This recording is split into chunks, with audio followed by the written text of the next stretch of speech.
आदर्श विद्या मंदिर बयाना कक्षा 10 विषय गणित के प्रथम कालांश में आप सभी का स्वागत है। सर्वप्रथम पहला प्रश्न है योग करना, शून्याङ्क संख्या विधि से योग करना। इसमें क्या है, इकाई की तरफ से 2 अंकों के हम योग करते हैं और योग करके और जब 100 से अधिक योग बैठता है तो उसके पूरे अंक एकाधिक का चिन्ह लगा देते हैं। जैसे 73 है, पहले अंक पे चलेंगे 73 और 70, इसको हम करेंगे 73 प्लस 70 बराबर 43 प्लस 30 प्लस 70 बराबर 143। यहाँ 143 हो गया तो ये एक है ना, ये इसके यहाँ तक हो रहा है तो इसके पूर्ण अंक पर एकाधिक का चिन्ह लगा दें। तो अपना कितना रह गया, 43 रह गया। अब 43 प्लस 54 कितना हो गया,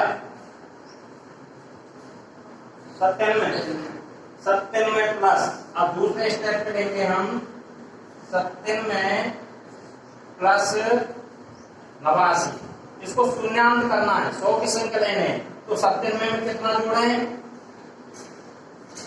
जो कि 100 हो जाए, कितना जोड़ें 3, तो 3 यहां से घटा के लिख दो क्योंकि 3 इसमें से जोड़ दिया, तो 3 घटा के लिखेंगे तो क्या आ जाएगा यहाँ पे 86। ये कितना हो गया, 100 हो गया।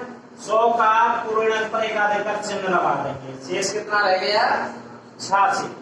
अगला अंक लेंगे 75 प्लस 86 बराबर 75 के लिए कितना चाहिए, 100 करने के लिए 25 प्लस 25 यहां से घटा दो, कितना बचा 51। 86 को 2 भागों में बांट दिया, ठीक है, और ये हो गया 100। और ये 100 का हम यहाँ पूरे अंक पर एकाधिक का चिन्ह लगा देंगे, कितना रह गया शेष पे 51 प्लस 0, कितना हो गया 52।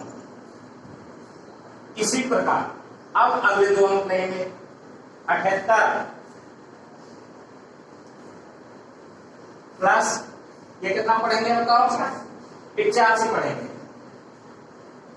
ठीक है। अब 85 के लिए या 78 के लिए कितने चाहिए, 100 करने के लिए 22 चाहिए ना, हमने पहले 100 की संख्या कर ली, 22 यहां हमने ले लिए कहां से, कौन सा यहाँ प्लस 61 है ना, और ये हो गया 62, ठीक है बताओ। अब ये हो गया हमारा 78, आंसर 78 प्लस 85, ठीक है, ये 85 पढ़ेंगे। अब 78 के लिए 100 करने के लिए क्या चाहिए 22, अब 85 में से 22 ले लिए, कितने बच गए यहाँ पे 22 घटा दो 50 में 63 रह गए ना, तो इसका तो एकाधिक लगा देंगे हम इसके पूर्ण अंक, और ये शेष कितना रह गया 63 प्लस अगली संख्या क्या है 68 बराबर 63 को 100 करने के लिए क्या चाहिए हमें, कितना चाहिए 37 प्लस 68 में से 37 ले लिया, कितना रह गया 31 रह गया ना, ठीक है। अब ये कितना हो गया 100 हो गया, 100 का लगा दिया हमने इसके सामने एकाधिक 68 के सामने, ठीक है। और अगली संख्या क्या हो गई 31।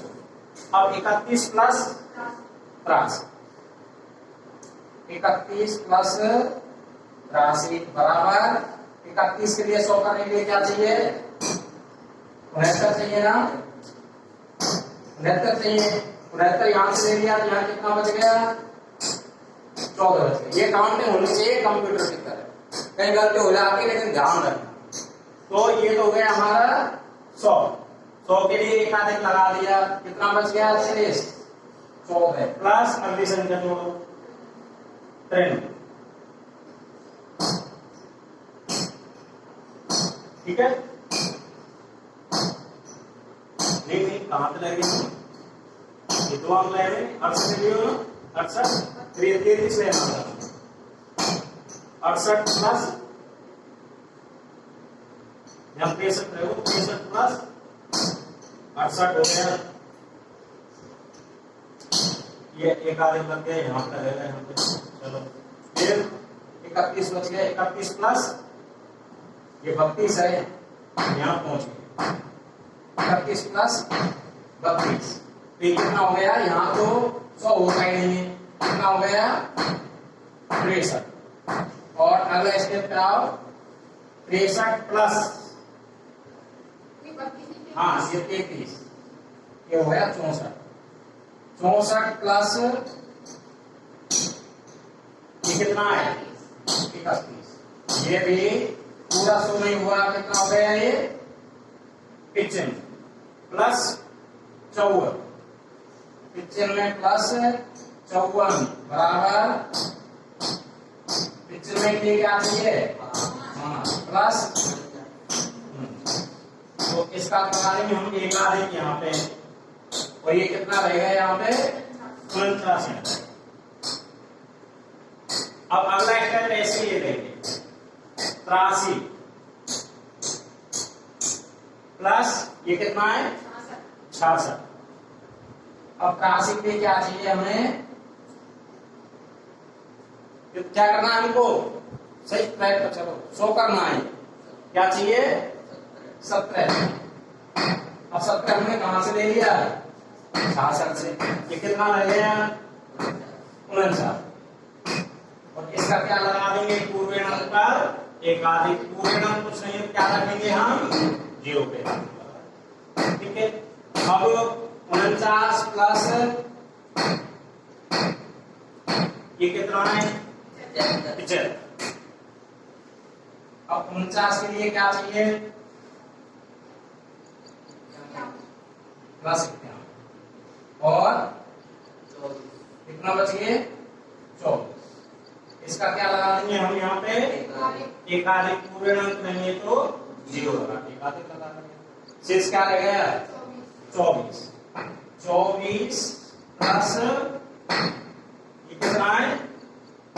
98। इसको ऐसे भी कर सकते हैं, 98 के लिए क्या चाहिए? 2, और 24 से लेंगे 2 तो कितना रहेगा यहाँ पे? 22 लेंगे। तो इसका लगा देंगे हम एक आधे पूर्णांक, तो 0 रख करके एक आधे लगा, पूर्णांक नहीं है तो 0 ले। शेष कितना रह गया? 22 रह गया। अब ये 22 प्लस अगला क्या है? 49। तो ये 100 नहीं हुआ, तो 22 प्लस 49 प्लस ये कितना है? 57 करेंगे ना इसको, बराबर 22 प्लस 49 प्लस इसके लिए 100 करने के लिए क्या चाहिए? 22 और 49 71, 100 करने के लिए क्या चाहिए? 29। 29 कहां से लिया हमने? 57 से। कितना रह गया? 28 से कहा ना, तो 28 रख देंगे, पूरा हो गया ना? ये 28 रख देंगे, और ये 1 2 और 3। इस प्रकार से हम इस जोड़ को करेंगे। इसी प्रकार इसे करेंगे, समझ लो, बताने की जरूरत नहीं, इसी प्रकार। अब इसमें करेंगे तो इसका स्टेप लेंगे हम 36 प्लस 28। 36 प्लस 100 होते हैं क्या? नहीं होते हैं, प्लस 99। ठीक है, तो देखो 99 के लिए क्या चाहिए? 36 प्लस 28 में क्या करते हैं हम? 27 प्लस 99 प्लस 1। इसका तो 99 और 1 100 का तो लग गया पूर्णांक, एक आधे जहां 100 होता है उसके पूर्णांक लगा दिए। ठीक है ना, यहां लग गया। अब ये कितने रह गए? 63। 63, तो 63 प्लस 21 बराबर 84। ये 100 के कम है, इसलिए 84। अगले आगे 97 प्लस 57 बराबर 97 प्लस कितना लें 3 प्लस कितना रह गया ये 54। अब 97 और 3 100 की एकाधिक पूर्ण अंक लगा दिए, शेष कितना रह गया 54 प्लस 40 100 नहीं हो रहे हैं प्लस 43 54 प्लस 40 और क्या चाहिए 100 करने के लिए 6 कहां से लिया हमने कितना रह गया 37। इसका लगा दिया पूर्ण अंक हमने एकाधिक और कितना रह गया यहाँ पे 37। ठीक है, दूसरा स्टेप हो गया। तीसरा लेंगे 32 प्लस कितना ये 47। तो हो रहा है क्या, नहीं हो रहा है तो अगर जोड़ दो बस बराबर 32 प्लस 47 कितना हो जाता है 79 के लिए कितना और चाहिए 21 और चाहिए 21 कहां से लिया हमने कितना रहेगा यहाँ पे 41। इसके बदले में तो कहां से जोड़ा 32 47 और 62 है ना, ये जोड़ा है ना, तो यहाँ पे पूर्ण अंक 0 रख देंगे, यहाँ एकाधिक का चिन्ह लगा और कितना रहेगा यहाँ पे 41 प्लस ये कितना है 56 41 और 56 और ये हो गया। इस प्रकार से हम जोड़ संक्रिया को करते हैं। ठीक है, शून्यांक विधि से 100 करके अगले अंक के सामने एकाधिक का चिन्ह लगा देते हैं, बाकी का चलो इस तरीके से हम करते हैं योग संक्रिया। ठीक है, चलिए अब आगे चलते हैं। प्रश्न नंबर 3 उतारण पीछे कर लें। प्रश्न नंबर 3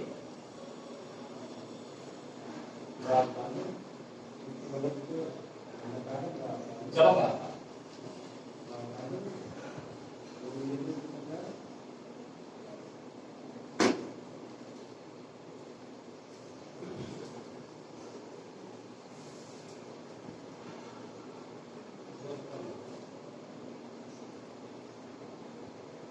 व्यवकलन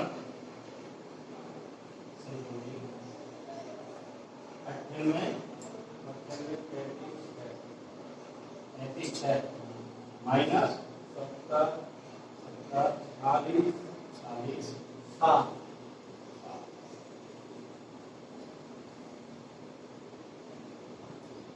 व्यवकलन। अब इस व्यवकलन करने के दो सूत्र हैं, एकाधिक पूर्वेण से व्यवकलन संक्रिया और एक न्यूनेन पूर्वेण से व्यवकलन संक्रिया। बात एक ही है, दोनों का मतलब एक ही है। जैसे समझ लो एकाधिक पूर्वेण से जब व्यवकलन संक्रिया करते हैं तो हम क्या करते हैं, जैसे ये 6 है, 6 में से 7 घटते हैं क्या नहीं घटते, तो 7 का परमित्र लेंगे और परमित्र लेंगे तो 7 को किस में से घटाएंगे 10 में से परमित्र आ जाएगा। ठीक है ना, तो 7 का परमित्र क्या होता है 3 होता है और 3 में जोड़ देंगे 6, कितना आ जाएगा यहाँ पे 9। अब यहाँ थोड़ा रुकना है, अगर हम एकाधिक पूर्वेण से व्यवकलन कर रहे हैं प्लस परमित्र अंक से, तो निचले अंक के पूर्वेण अंक पर एकाधिक का चिन्ह लगा, ये तो होता है एकाधिक पूर्वेण से व्यवकलन। दूसरा जो सूत्र है एक न्यूनेन पूर्वेण से व्यवकलन करना, तो इसके लिए हमें क्या करना है, प्रक्रिया वही है 7 का परमित्र 3 3 और 6 9। लेकिन जब एक न्यूनेन पूर्वेण से करते हैं तो हम क्या करते हैं, ऊपर के अंक के पूर्वेण अंक पर एक न्यून का चिन्ह लगा देते हैं और बात हो जाती है। तो हम करते हैं अब एकाधिक पूर्वेण प्लस परमित्र अंक से व्यवकलन संक्रिया। इसमें देखेंगे तो देखिए 6 में से 7 घटते हैं क्या नहीं घटते हैं, तो 7 का परमित्र लिया क्या आया 3 में अगर ऊपर का अंक जोड़ दिया 3 और 6 9 और नीचे का जो अंक है इसके पूर्वेण अंक पर एकाधिक का चिन्ह लगा दिया। एकाधिक का चिन्ह अंक के ऊपर लगाते हैं और एक न्यून का चिन्ह अंक के नीचे लगा, ठीक है ना। और संख्या को भी हम गैप से लिखते हैं, जिससे कि एक न्यून और एकाधिक के चिन्ह की पता सही लग जाए कि ये अंक के ऊपर लगा हुआ है या अंक के नीचे लगा हुआ है। यदि हम संख्या को नजदीक लिख देंगे तो ये जो एकाधिक का चिन्ह है वहां एक न्यून का चिन्ह भी बोलेगा, ठीक है। तो संख्या को लिखते समय हमें ध्यान रखना है संख्याओं के बीच में अंतर होना आवश्यक। अब आगे चलते हैं। अब इसको कितना पढ़ेंगे बताइए?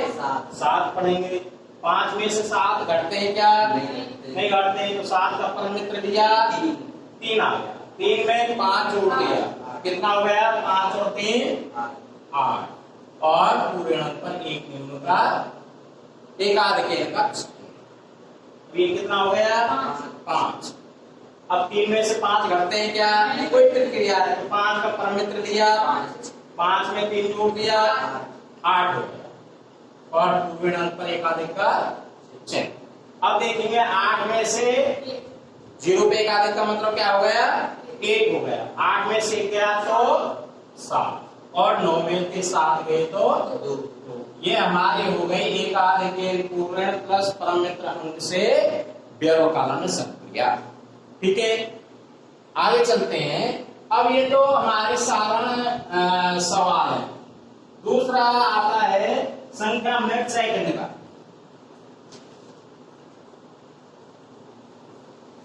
इसमें है 31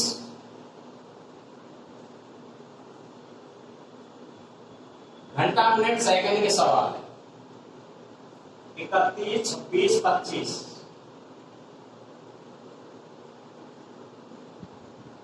माइनस 18, 58, 57।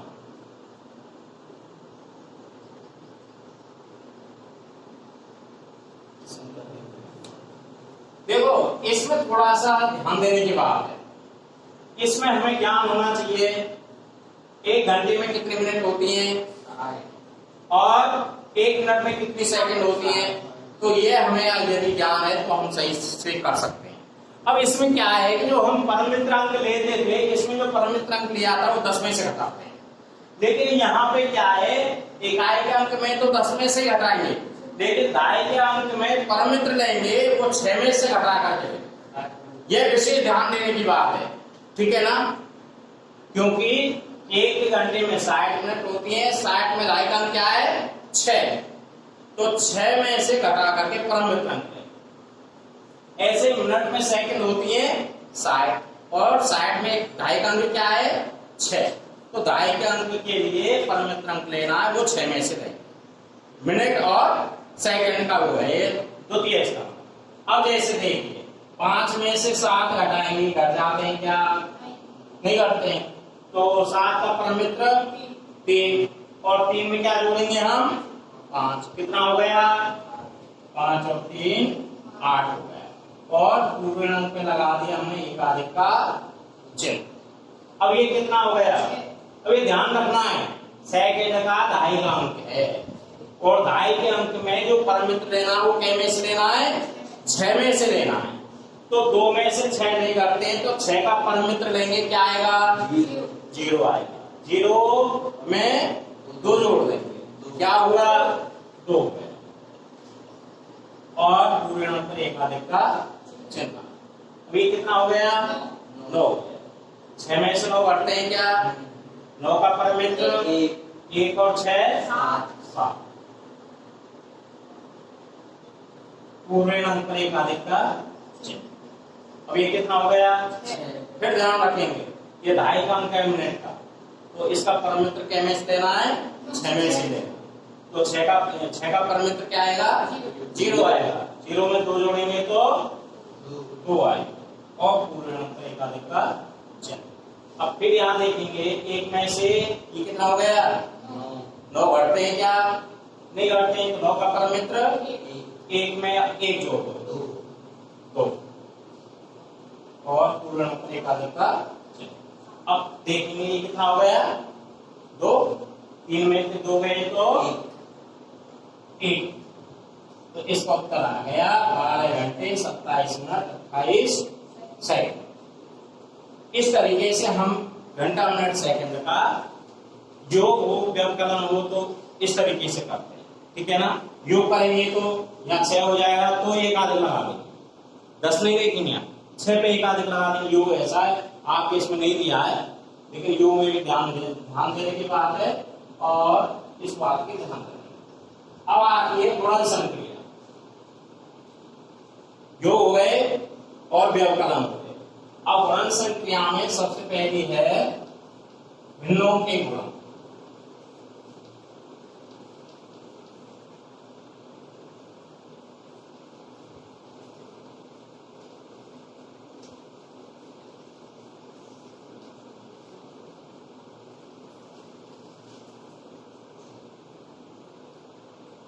इकतीस सही 1/6 गुणा 31 सही 5/6। देखिए सूत्र एकाद के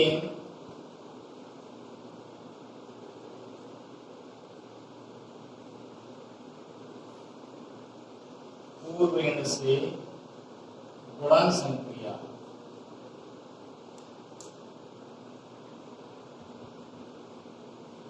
इसमें सूत्र प्रभावी के लिए देखते हैं। एकाद के पूर्वेण से गुणा तभी होते हैं तब कुछ नियम है, अगर उस नियम को संख्या फॉलो कर रही हो तभी हम एकाद के पूर्वेण से गुणा करेंगे, अन्यथा नहीं करेंगे। और वो क्या है? सूत्र अपेक्षित।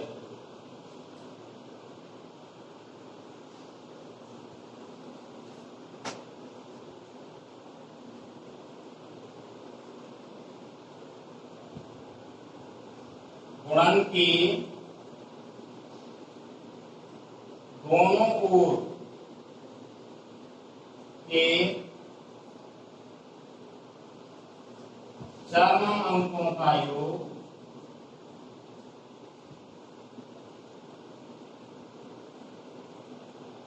एक हो और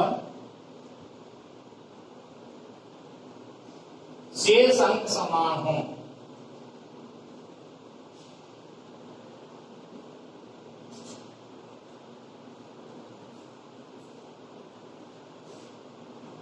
तब करते हैं। अब इसमें देखिए ये नियम हो रहा है कि नहीं। चरम अंक कहते हैं इकाई अंक। यहाँ इकाई अंक क्या है? 1/6। यहाँ क्या है? इनका योग क्या हो जाएगा? 6/6। 6 का 6 1 हो गया तो चरम अंकों का योग 1 हो और शेष अंक क्या है? यहाँ पे 31। यहाँ क्या है? समान है ना, इसलिए ये सूत्र अपेक्षित है कि ये गुणांक को हम एकाग्र पूर्व से हल कर सकते हैं, ठीक है ना। तो इसको हल करने का तरीका 31 सही 1/6 गुणा 31 सही 5/6। तिरछी लाइन लगा जो समान अंक है उनको इधर रखो। 31 गुणा 31 और चरम अंकों को गुणा इधर कर दो। 1 गुणा 6 गुणा 1/6 गुणा 5/6, ठीक है।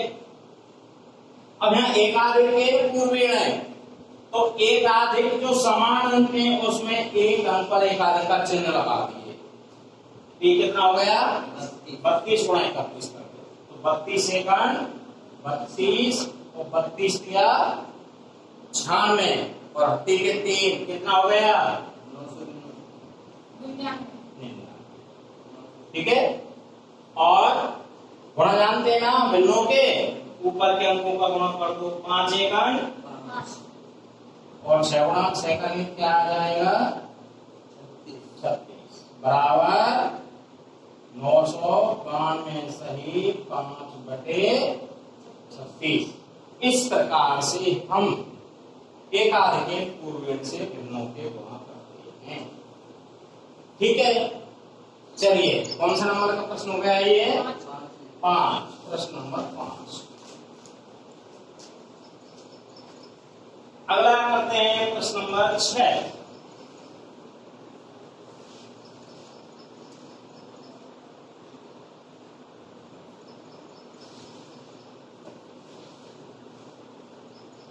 नीचे दिख रहा होगा, हम देखें वीडियो बराबर 103 गुणा 170।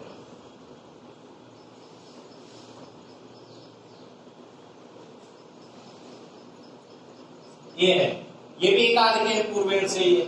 अब इसमें भी ध्यान रखना है, भिन्नों में तो इकाई के अंकों का योग कितना होना चाहिए? 1। इसमें इकाई के अंकों का योग 10 या 10 के गुणांक के बराबर होना चाहिए और शेष अंक समान होने चाहिए, तब सूत्र प्रभावी होगा। इकाई के अंकों का योग कितना होना चाहिए?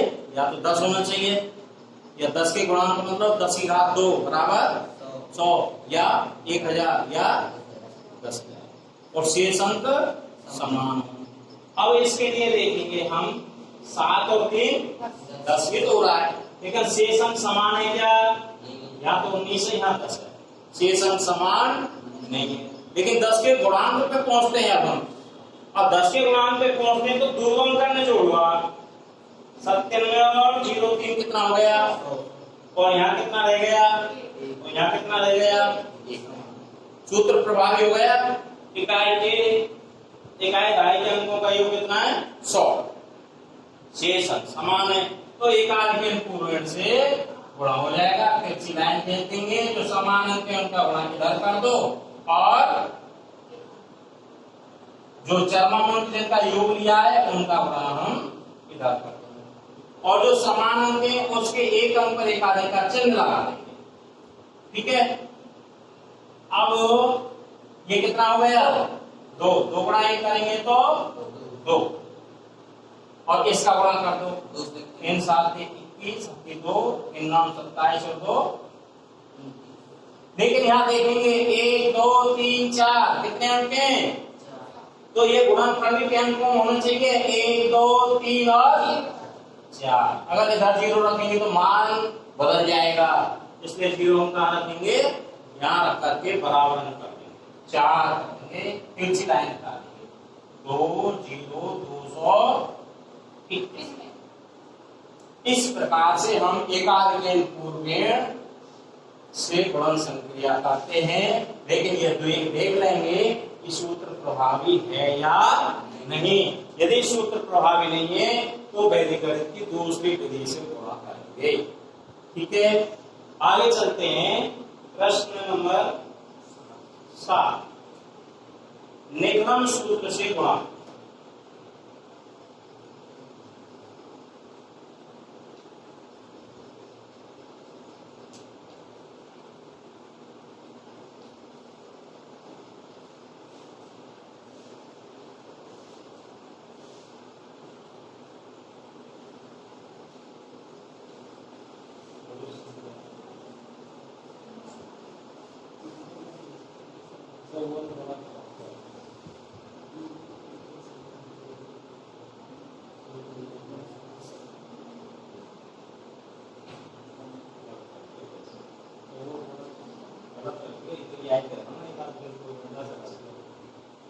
सूत्र निकलम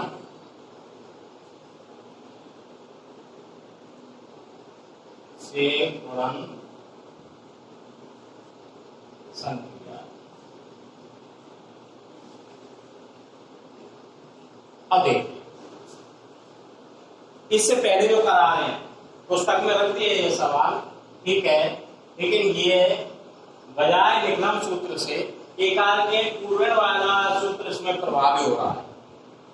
इकाई के अंकों का योग कितना हो गया? 10 और शेष अंक कितने हो गए? समान हो गए।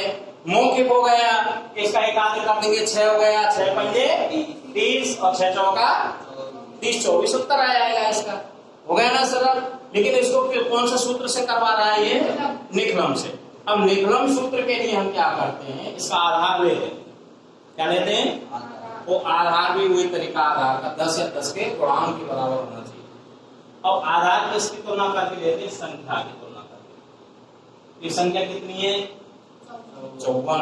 और ये कितनी है? 10 के नजदीक है, 100 के नजदीक है? ना तो 10 के नजदीक, ना ये 100 के नजदीक।